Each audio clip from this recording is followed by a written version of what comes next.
and actually using my ring light, and we're on my bed because I wandered around my house with this tripod for like 10 minutes. Hi, I'm Zoe, welcome back to my channel. I want to talk today about Veronica Roth's Carve the Mark duology that is made up of Carve the Mark and The Fates Divide. I'm really terrible at summarizing books, so we're gonna read from the dust jacket. Sira is the sister of the brutal tyrant who rules over the Shotet people. Sira's current gift gives her pain and power, something her brother exploits, using her to torture his enemies. But Sira is much more than just a blade in her brother's hand. She is resilient, quick on her feet, and smarter than she knows.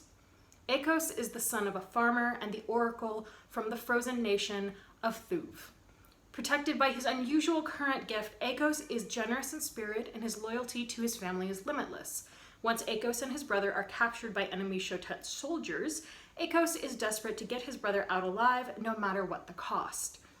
Then Akos is thrust into Sira's world, and the enmity between their countries and families seems insurmountable. Will they help each other to survive, or will they destroy one another? Carve the Mark is one of my favorite books, partially because it's just really well written. I love Veronica Roth's writing.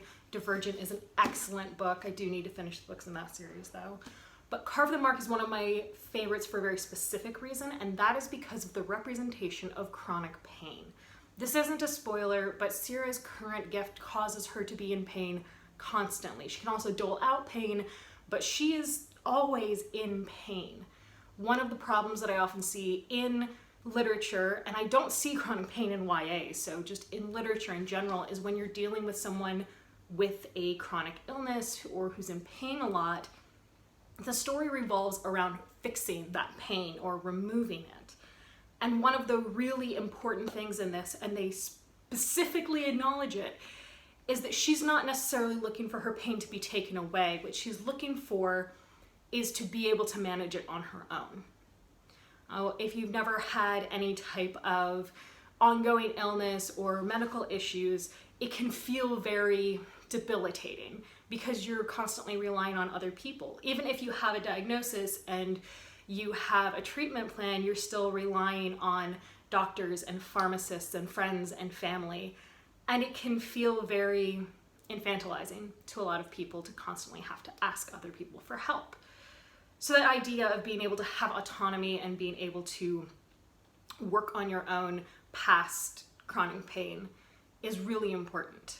The playlist that I'm going to be starting with this video is one that I want to build around books that have excellent representation, whether that's of illness, chronic illness, LGBTQ authors and characters and experiences, non-straight, white, American lives. That's what this playlist is going to be of. Because quite frankly, I am really tired of seeing the straight white perspective over and over and over and over. And one of my goals this year has been to diversify my reading and to read more viewpoints and more different types of characters. And I want to help other people do that. So Carve the Mark has excellent representation for chronic pain and chronic illness.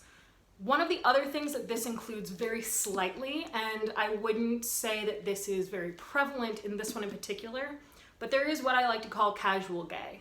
Just kind of in the background, they mention that like a dignitary, he has a husband, and there's no big deal made about it. It's not important. It's not really even focused on in any sort of way. It's just normal in society, which I think I've said this before. I love characters and societies where people just happen to be queer and happen to be gay and there's no big deal made about it because like they're just people.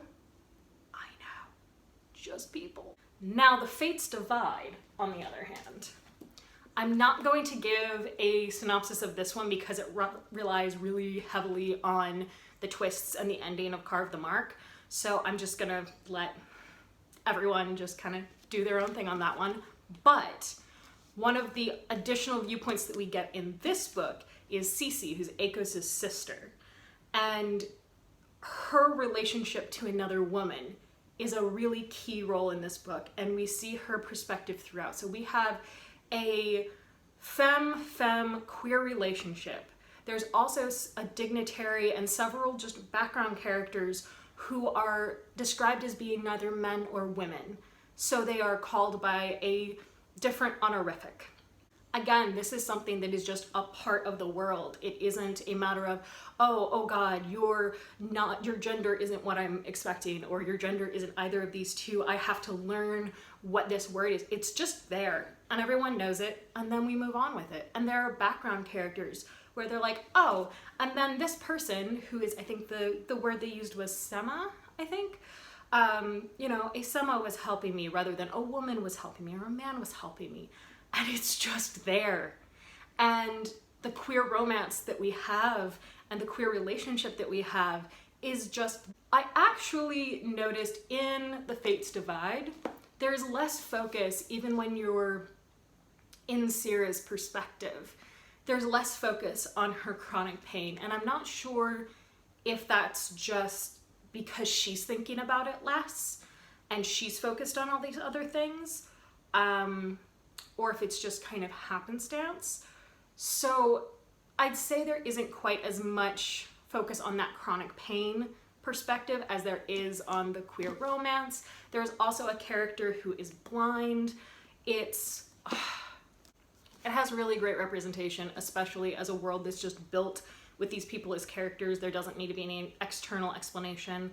I really recommend this duology. I get sucked into these really long series. Like, I recently caught up on the Dresden Files, which I think that was book 17 and it's not done yet.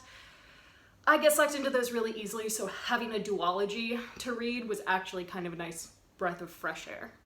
That was it. I love this series so much. It's so good. I'm really happy I got to find some hardcovers from thrift books. That made me really excited. They aren't like sponsoring or anything. I would not hate that, but clearly they are not sponsoring anything. I'm going to be doing more videos about books that have representation or that are by queer or non-white authors or non-straight authors and characters and all of that, because frankly we could all use a little bit more queerness in our literature. That's my video for today. Highly recommend Carve the Mark and the Fates Divide by Veronica Roth. And I will see you in my next video. Bye!